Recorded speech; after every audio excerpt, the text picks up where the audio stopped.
Human violence stems from a complex web of psychological and societal factors, none of which are addressed in the gun control conversation. Instead, the causes of human violence are almost completely ignored for the purpose of attacking the Second Amendment.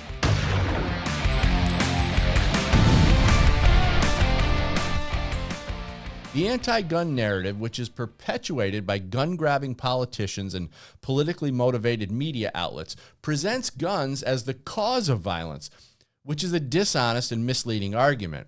There are a variety of violent acts that occur in our society, each one with a distinct cause at its root. A maniac who shoots up a school may have different psychological and emotional triggers than a radicalized political activist who attacks a public figure. Similarly, a gang member committing a drive-by shooting operates from an entirely different agenda and set of psychological deficiencies. Now, despite these differences, the common denominator is that none of these root causes are addressed by the media and anti-gun lobby. Instead, the media, political elites, and their lapdog lobby groups like Moms Demand Action fuel the problem by framing the discussion around the gun itself and completely ignore the human factors behind the violence. The false notion that more gun legislation will stop violence is childish and dangerous. History has shown us that when good people are disarmed, crime doesn't disappear. Disarmament favors those with malicious intent while eliminating the good guys' options for self-defense, because anyone who's willing to kill in cold blood is surely not going to be deterred by a magazine capacity restriction or a gun-free zone. Those laws increase violence and are created for the good guys because they're the only ones who are willing to follow the law. To this day, the anti-gun political activists have been very successful in protecting themselves from having to defend their position on that exact argument. So what's often overlooked in these discussions is the use of misleading terms like gun violence, a phrase invented to create the illusion that the weapon is inherently violent. Now, this rhetorical sleight of hand is designed to cloud logical thought and direct the blame toward the object rather than the person wielding it.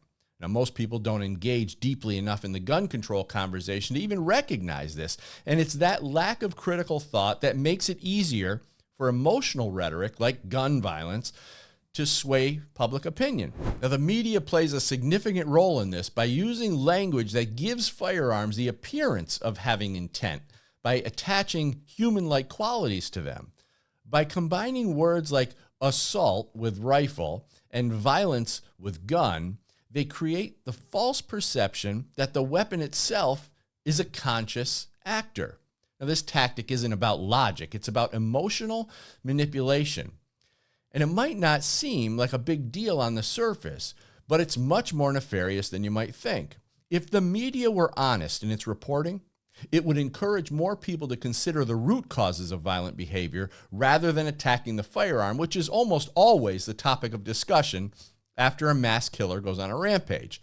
It's important to recognize that violence is a human act, driven by psychological factors, intent, and free will. Yet for the left-wing political agenda pushing gun control, this is a conversation they'd rather avoid. After all, addressing these causes doesn't support their goals of firearm restriction. If violence can't be attributed to a gun, then the political left has little to gain from even discussing it.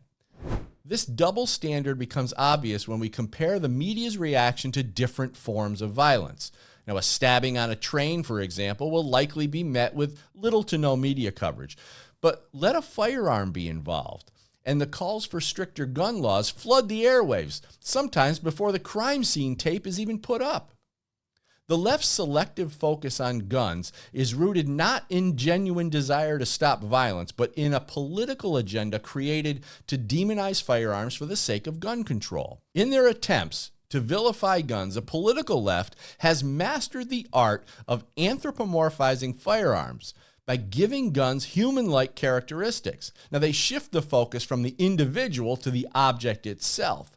This strategy is designed to leverage emotion. After all, it's far easier to assign blame to an inanimate object if you can trick people into believing that the object possesses intent or malice. This approach mirrors other areas of political discourse, such as the ongoing debate over abortion.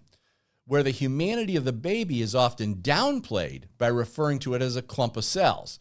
Just as it's easier to detach empathy from a baby by reducing its humanity, it's easier to vilify a gun by attributing human-like traits to it. Anthropomorphism is the act of attributing human characteristics to non-human entities. It's a powerful psychological tool. When we perceive an object as having human-like qualities, we respond to it emotionally, as if it were capable of action and intent. This is why the left has embraced the term gun violence. It plays on the same psychological tendencies that make people empathize with a teddy bear or feel anger at a villain in a movie. By humanizing the gun, they can bypass logic and appeal directly to people's emotions. Now, this manipulation doesn't stop with terminology. It extends to the broader conversation about violence itself.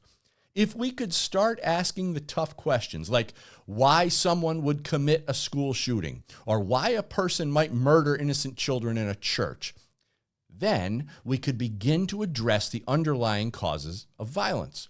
But that would require us to engage with psychology, sociology, and human behavior, all things that don't support the argument for gun legislation. How could the left justify gun laws if they were forced to admit that the gun had nothing to do with the actions of the killer? This kind of exploration into human violence doesn't fit the gun grabbers' agenda. It doesn't serve their goal of restricting firearms or consolidating political power. Therefore, they're more than willing to avoid these deeper discussions and lean toward propagating emotionally charged terms like gun violence. These terms serve as a smokescreen that distracts from the real causes of violence. It's time for a more honest conversation about human violence. We need to start by recognizing that the true source of violence is not an inanimate object like guns, but in the minds and hearts of those who commit violent acts. Until we confront the root causes of human violence, whether it be a mental illness, societal breakdown, or radical ideologies, we'll never solve the problem.